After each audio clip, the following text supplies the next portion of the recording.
যারা কমপ্লিট জাহান্নামী, এরা আমাদের মানে বিনা হিসেবে জাহান্নামী যারা, এরা আমাদের মুসলমান ছেলেদের আইকন।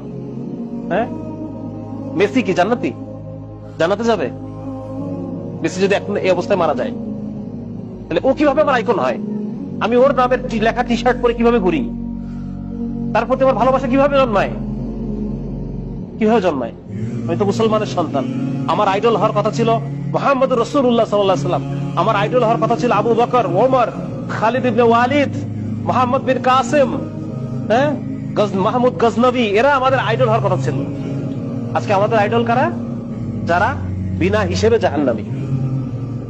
আমি কি মুসলমানের সন্তান না? আমি পড়ি নাই কালেমা লা ইলাহা ইল্লাল্লাহ মুহাম্মাদুর রাসূলুল্লাহ? তাহলে এই ধরনের যারা আল্লাহকে অস্বীকার করে, যারা শিরকে নিমজ্জিত, কুফরে নিমজ্জিত, জিনার মধ্যে নিমজ্জিত, এই মানুষগুলো কিভাবে আমার আইকন হয়?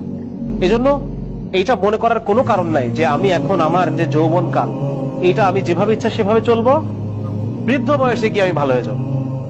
এটা যদি আমি মনে করি, আমি অনেক বড় ভুল করলাম। আমাকে এই দুনিয়া থেকে যে কোনো সময় চলে যাওয়া লাগবে। আমি যে কোনো সময় এই দুনিয়া থেকে যে কোনো সময় চলে যাবো। আর এখন মৃত্যু হওয়া মানে এখনই আমার আখিরাত শুরু হয়ে গেছে। বুঝা গেছে? এখনই আমার কবর, হাসর, মিজান, আমার আখিরাত শুরু হয়ে গেছে।